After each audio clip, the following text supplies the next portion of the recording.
सभी को सादर जय जैन।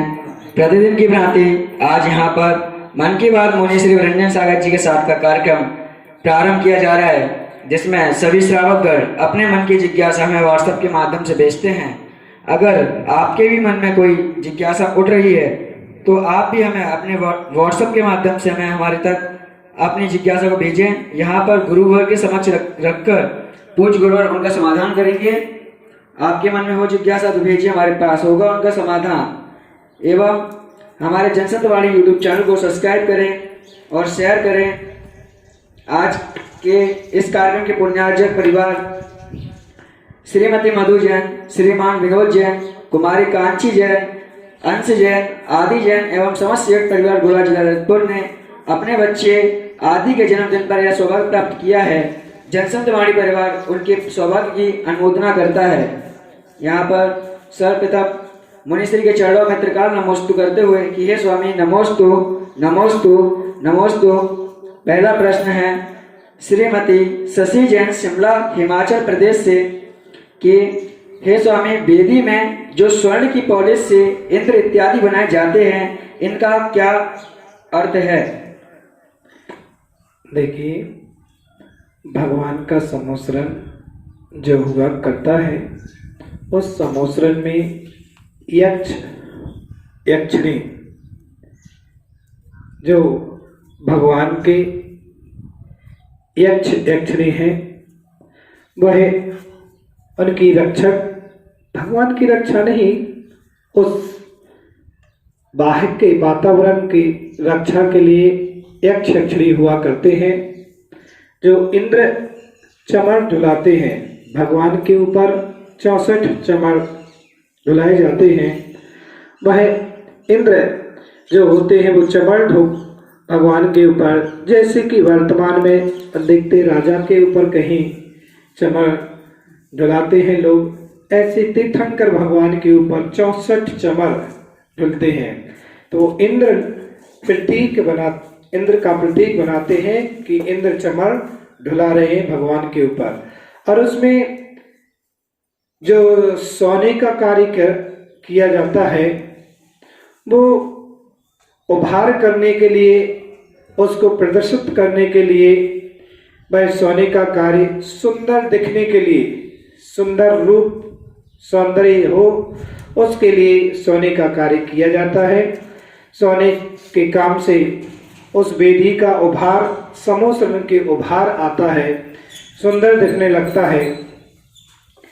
और इस कार्य से वह जो इंद्र होते हैं, वह इंद्र भगवान के ऊपर चमर ढुलाते हैं।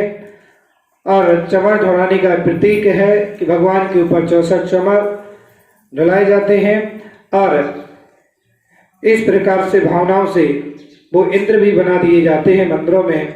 ये प्रतीक है, इंद्र पूजनीय नहीं है, सिर्फ वो भगवान के ऊपर चमर ढलाने के लिए, जैसे सेवक होते हैं, श्रावक हैं, मुनिराज की सेवा कर रहे हैं, ऐसे भगवान के सामने वो इंद्रदेव लोग आकर के सेवा कर रहे हैं। और वह प्रतीक है, उनकी पूजा नहीं की जाती है। पूजा तो देवादिदेव भगवान ही पूजनीय है, वंदनीय है, भक्ति के पात्र हैं। और वो देवादिदेव अरहंत भगवान जो बैठे हैं, वही पूज्य हैं, वही वंदनीय हैं, वही आदरणीय हैं, वही पूजा के पात्र हैं। और जो देव हैं वो सिर्फ प्रतीक है, उसका प्रतीक बनाया है भगवान की सेवा का। इसके बाद यहाँ पर श्री अनिल कुमार जी जैन हिसार हरियाणा से अपना प्रश्न पूछ रहे हैं कि हे स्वामी, संतवाद और पंतवाद क्या है, इसका समाज पर क्या प्रभाव पड़ेगा? देखिए, आज के युग में आगम जो है, आगम में कहीं पंथवाद और संतवाद का उल्लेख नहीं है। आगम है, आगम सीधी धर्म की बात करता है, अपनी आत्मा की बात करता है, वस्तु के स्वभाव की बात करता है, वस्तु के स्वरूप की बात करता है। यहाँ पर कोई जो है पंथवाद है, इस अपनी अपनी मान्यता, व्यक्ति की अपनी उपज है, अपने स्वयं के उपज से वो पंथ चलाना प्रारंभ कर दिया। जब जब जिसकी बुद्धि जितनी चलती गई, जितना उसका बुद्धि का विकसित होती गई, वो अपने पंथ का विकास करता गया। पंथ आगम में न 13 है न 20 है। आगम में कोई पंथ नहीं है। आगम सिर्फ जिन धर्म का आगम है, जिन शासन आगम है, जहां आगम की बात सीधी वस्तु स्वरूप की बात की है और उससे ही बात प्रारंभ की जाती है। लेकिन आज देखा जाता है कि समाज में अपनी अपनी मन की उपज, जो अपन को अच्छा लगता है, जो अपने अनुकूल हो रहा है, जो विद्वानों के अनुकूल हो, जो कार्य हो, उसको आगम से पुष्टि करके और अपनी बात को पुष्ट कराने की बात करते हैं, वही पंथ प्रारंभ हो जाता है। और ऐसे ही पंथ बनना प्रारंभ हो गए कि जब जब व्यक्ति के अंदर उपज हुई, नई नई उपज होती चली गई। और जब आज मैं कोई बात कर रहा हूँ, मेरे अनुयायी 50 लोग हो गए, मैंने कोई बात कही, उन लोगों ने तो मुझे ही मान लिया, मैं सब कुछ हूँ, मैं जो कहूँगा वही सत्य है। 50 से 100 हुए, 100 से 200, 500, 1000 लोग हो गए, मैंने एक आमनाएं अलग चलाना प्रारंभ कर दी, तो वो पंथ हो जाता है। और ऐसे ही पंथ, अलग अलग तरीके के पंथ प्रारंभ हो गए। भगवान महावीर स्वामी का से आदिनाथ स्वामी से लेकर के महावीर स्वामी तक एक ही धारा चली है, एक ही धारा प्रवाहमान हुई है। इसमें ना कोई पंथ है ना संत। संतवाद में आज की बहुत बड़ी विडंबना चल रही है। एक पहले का युग था, जिस युग में लोग दिगंबर से तांबर में बटे, जैनागम दिगंबर से तांबर में बटा। फिर समय आया तो तारन तरन, काजी पंथ, अनेक तरीके के पंथ बढ़ते चले गए। लेकिन आज सबसे बड़ा खतरनाक युग आ गया है कि आज हर व्यक्ति संतवाद में बट चुका है। और संतवादों में वो अपने अपने ग्रुप बना करके संतों के, और उसमें भक्त बन गया है। वो कह रहा है कि मैं इसका भक्त हूँ, वो कहता मैं इसका भक्त हूँ, और वो संतों का भक्त बन करके उसी में दायरे में, सीमा में बंध गया है। और यही कारण है समाज में विडंबनाएं हो रही हैं, समाज टूट रही हैं, समाज में आपस में टकरार हो रहा है कि कभी पंथवाद में टकरार हो रहा है, कभी संतवाद में टकरार हो रहा है। आज हमें चाहिए, हमें यदि जिन धर्म की, जिन शासन की प्रभावना करना है, तो ना पंथवाद होना चाहिए ना संतवाद, क्योंकि संतवाद कहीं भी आगम में ऐसा नहीं है। आचार्य समंत भद्र स्वामी ने यदि साधु की परिभाषा में वहां पर वर्णन किया है, तो रत्नगंगा श्रावकाचार्य में साधु की परिभाषा में आया कि साधु कौन है, गुरु कौन है, तो वहां पर सीधा सीधा कहा है, विश्यासा वसा प्रीतो निरारंभो परिग्रह ज्ञान ध्यान तपोरक्ता तपस्वी सप्रशस्त। कि साधु कौन है। साधु की परिभाषा में उन्होंने तो बता दिया, जो आरंभ सारंभ से इन्होंने त्याग कर दिया, विषय की आशाओं को त्याग कर दिया और आरंभ सारंभ को त्याग किया है। जिन्होंने ज्ञान और ध्यान में लीन हैं, वो अपने गुरु हैं और वो दिगंबर संत हैं। इसके अलावा वहां कहीं भी शास्त्रों में वर्णन नहीं लिखा है कि ये पंथ कि वो पंथ, कि ये परंपरा कि वो परंपरा, ये संत कि वो संत। ये सब अपनी परंपराओं के अनुसार लोगों ने अपने मनाया है। इसलिए मेरा सभी से कहना यही है, श्रावकों से, कि श्रावक संतवादों की परिपाटी में ना चले और संतवादों में ना फंसे। नंतर यही हो रहा है, वो कहता वो संत आएंगे तभी मैं चौका लगाऊंगा, वो संत आएंगे तभी मैं विहार कराने जाऊंगा, वो मेरे गुरु आएंगे तो ही मैं उनकी सेवा करूंगा, और कोई दूसरा आ गया तो कोई सेवा करने को तैयार नहीं हो रहा है।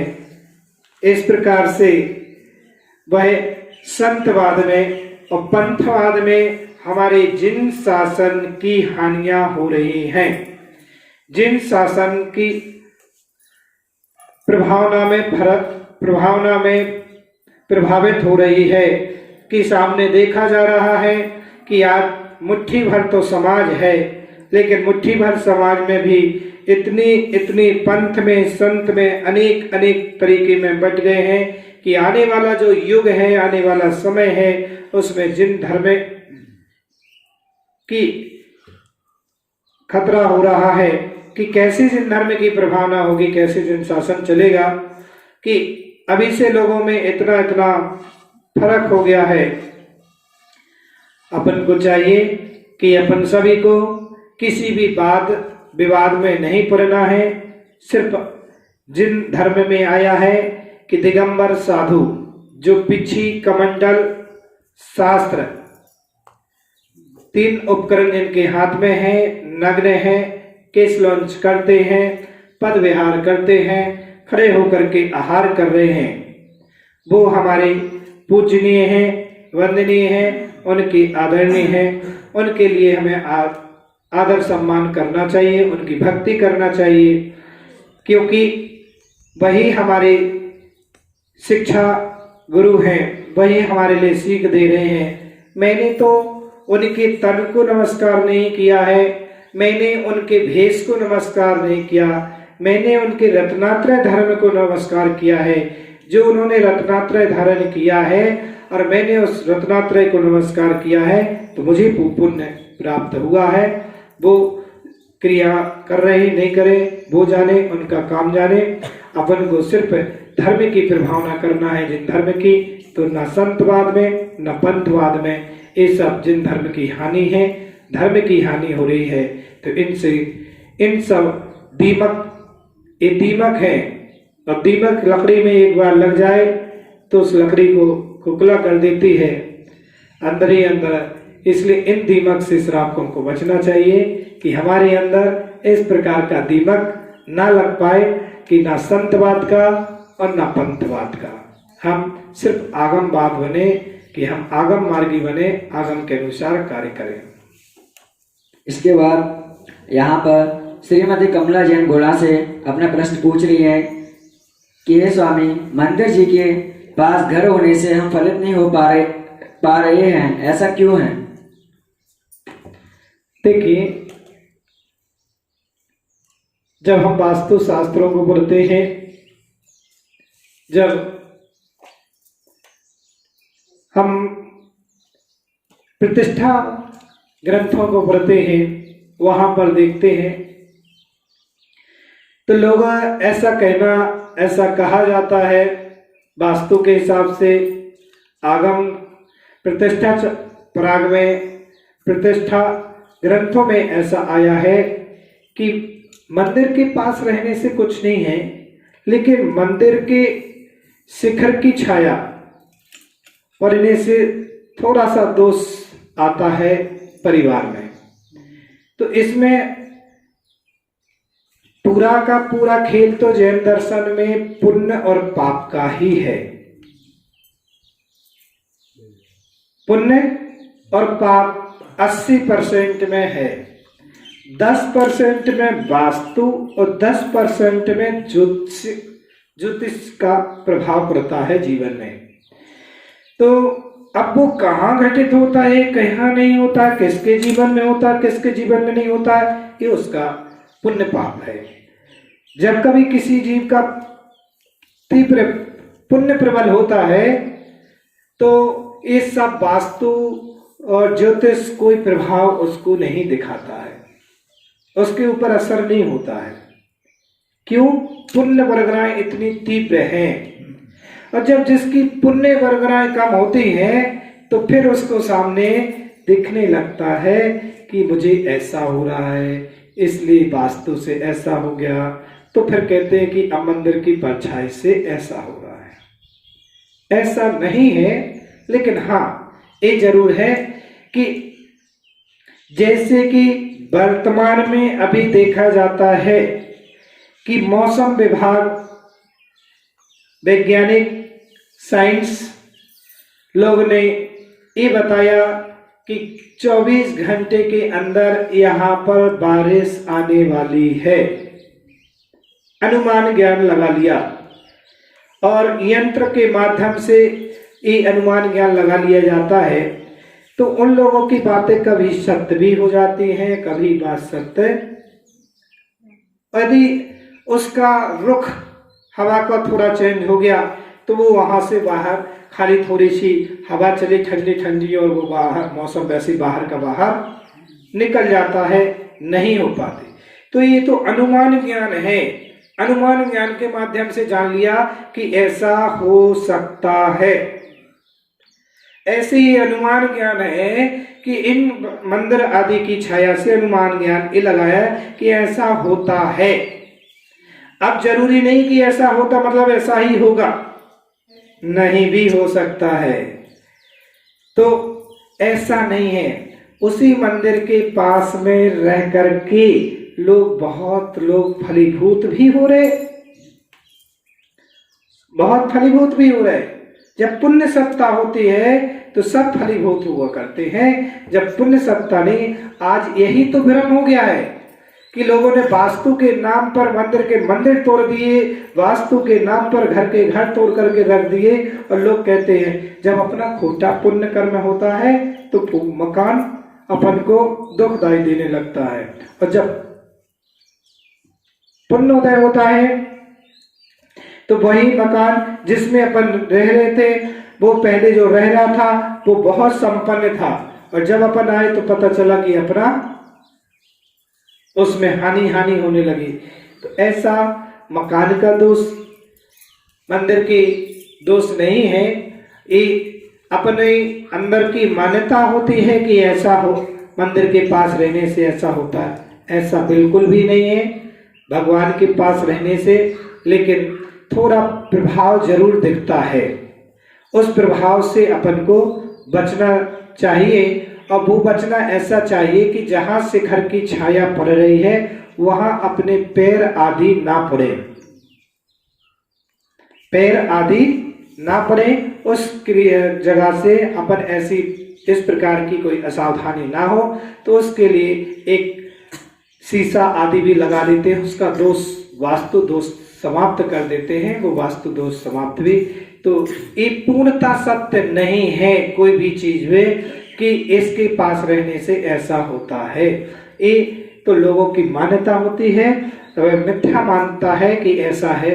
जब पुण्य कर्म सत्ता है और कर्म सत्ता को आपने बुरा है, कर्म सत्ता को जानते हैं तो समझते हैं कि जब अपना खोटा कर्म होगा तभी अपन को सब एक बाहर के प्रभाव कर पाएंगे, अन्यथा कोई बाहर का प्रभाव नहीं कर पाएगा।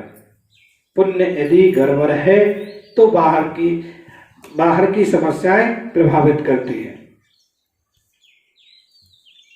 इसके बाद यहाँ पर कुमारी सिंपी जैन ललितपुर से अपना प्रश्न पूछ रही हैं कि दान और उपकार में क्या अंतर है। वायरस के चलते हुए सरकार व किसी व्यक्ति को अगर दान देते हैं तो क्या यह उपकार है या दान?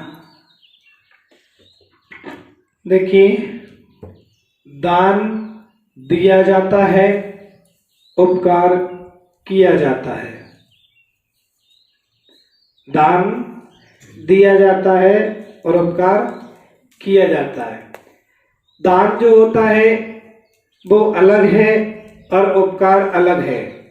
आज के महामारी का दौरान जो दौरा चल रहा है, जो कोरोना वायरस का प्रभाव चल रहा है, इसमें जो गरीबों को सहारा दिया जा रहा है, भोजन वितरण किया जा रहा है, सामग्रियां दी जा रही हैं, या सरकार को जो दान दिया जा रहा है द्रव्य, ये सब उपकार में कार्य आता है और ये सब उपकार के कार्य हैं। उपकार का बदला उपकार से मिलता है।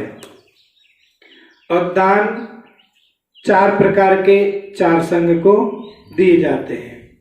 मुनिराजों को जो दान दिया है वो दान रूप में है। भगवान के मंदिर में जो दिया है वो दान है। इनमें जो दान देता है वो नियम से मोक्ष मार्ग प्रशस्त करता है। दान जो देते हैं वो नियम से मोक्ष मार्ग प्रशस्त करता है।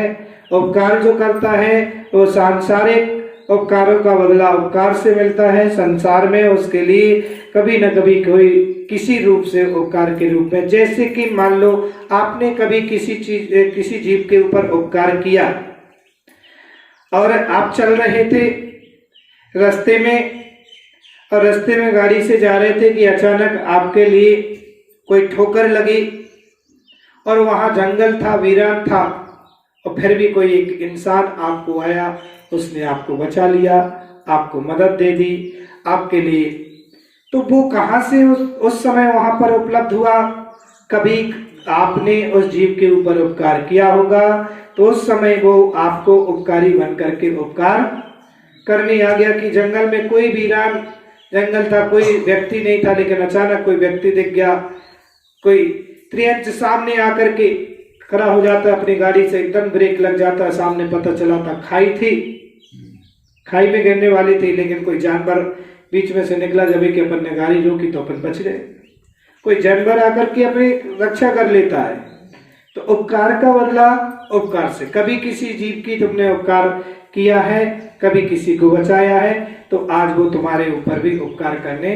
तो हमारे देश में जो एक क्रियाएं चल रही हैं, चाहे भोजन वितरण की हो, चाहे सामग्री वितरण की हो, जो अन्य जीवों को दी जा रही हैं, ये सब उपकार का कार्य है और ये मानवता धर्म है। मानवता का धर्म है एक दूसरे का उपकार करना। ऐसे में आचार्य प्रबल जैसे कहते हैं कि यदि आप मंदिर भी आ रहे हैं और मंदिर भगवान के यहाँ भक्ति करने के लिए, प्रार्थना करने के लिए आ रहे हैं, लेकिन सामने से यदि कोई एम्बुलेंस निकल रही है, तो पहले उसके लिए दुआ कर लो कि भगवान इसमें जो जा रहा है वो जीव की प्राणों की रक्षा हो, वो स्वास्थ्य लाभ हो उसके लिए।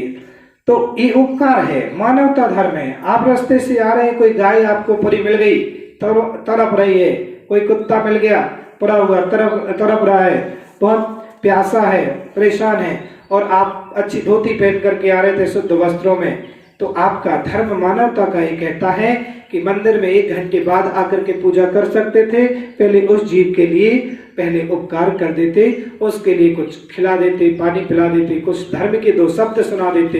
ये मानवता है, ये उपकार है। व्यक्ति का ये पहला धर्म है, उपकार करना, मानवता करना।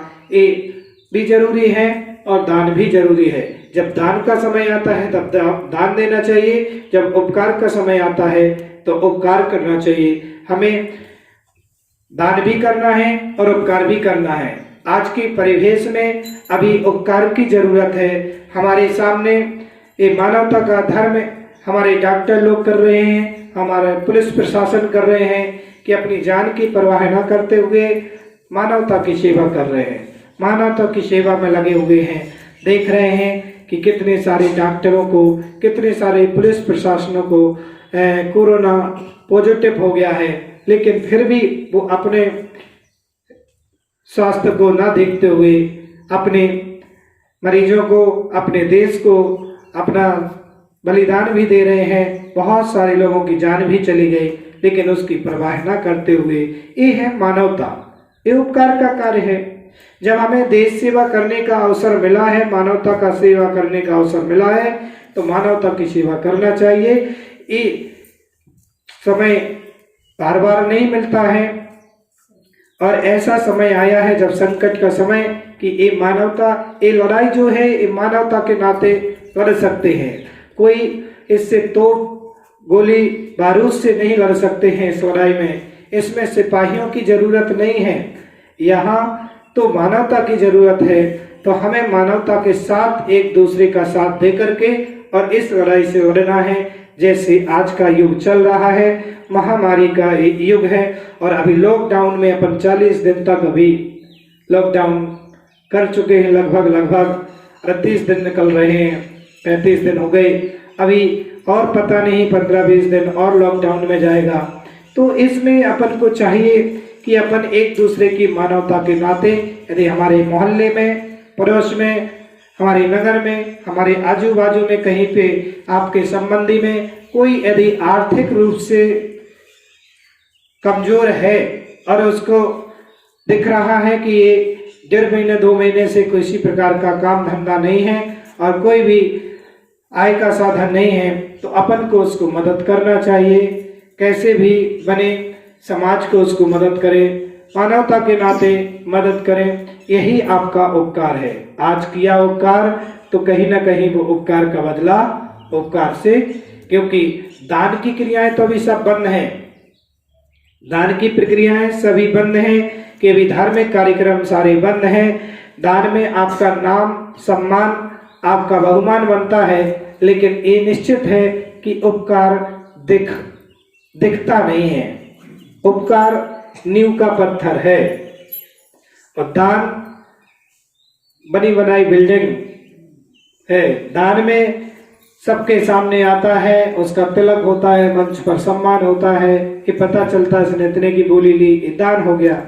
लेकिन उपकार में आपने किसी का किया है तो वो दिखता नहीं है। हमें मानवता के नाते उपकार जरूर करना चाहिए और हम ऐसे दान और उपकार, दान दिए बिना सोना नहीं और दान दे करके रोना नहीं। उपकार करके भूल जाना चाहिए और दान दे करके भूल जाना चाहिए। दान दे करके हमेशा याद नहीं करना चाहिए, उपकार करके भी हमें याद नहीं करना चाहिए। दोनों को, 2 चीजें हमेशा याद रखो, 2 चीजें हमेशा भूल जाना। दान दे करके भूल जाना चाहिए, उपकार करके भूल जाना चाहिए और अपनी मौत को हमेशा याद रखना चाहिए कि एक ना एक दिन इस जीव को यहाँ से जाना है, उसको हमेशा याद रखें और उपकारी के उपकार को हमेशा याद रखना चाहिए। किसी ने हमारे ऊपर उपकार किया है ऐसी विपत्ति समय में, तो हमें उसके उपकार को हमेशा याद रखना चाहिए कि जब हमारे पास विपत्ति थी, बहुत दिक्कत थी, हमारे इस भाई ने बहुत मेरी मदद की थी, उसके उपकार को कभी भूलना नहीं चाहिए। इस प्रकार से आप सभी इन भावनाओं को देख रहे हैं और बहुत सुंदर सुंदर से प्रश्न यहाँ पर आ रहे हैं। दोनों माध्यम होते हैं कि एक तो आपके मन की जिज्ञासा भी उत्पन्न होती है, तो आपके मन का जिज्ञासा का समाधान होता है। दूसरा है कि भक्तों के लिए गुरु के 2 शब्द सुनने को मिल जाते हैं और गुरु के प्रवचन के माध्यम से, जैसे अभी बहुत लोगों के फोन आ रहे थे भैया के पास कि मुनिराज ने एक कार्य बहुत अच्छा किया है कि हम मुनिराज के पास आ नहीं पा रहे थे, 1 माह हो गए, अभी घर से निकल नहीं पा रहे थे, दर्शन नहीं कर पा रहे थे, लेकिन घर बैठे कम से कम उनकी वाणी तो सुन लेते हैं। घर बैठे उनके टेलीविज़न के माध्यम से, यूट्यूब के माध्यम से हम दर्शन कर लेते हैं, बहुत अच्छा लगता है, हम रोज़ सुनते हैं। तो जो भक्त यहाँ सुन रहे हैं, देख रहे हैं और लोगों के लिए भी आप प्रेरणा दें, उनको बताएं कि आप भी देखें, सुने, उन सब के लिए मेरा मंगल आशीर्वाद है। और इसी भावना से कि आप जिन धर्म की, जिन शासन की धर्म प्रभावना भी करते रहें और अपने समय का उपयोग भी सदुपयोग करते रहें। जय बोले शांतिनाथ भगवान की।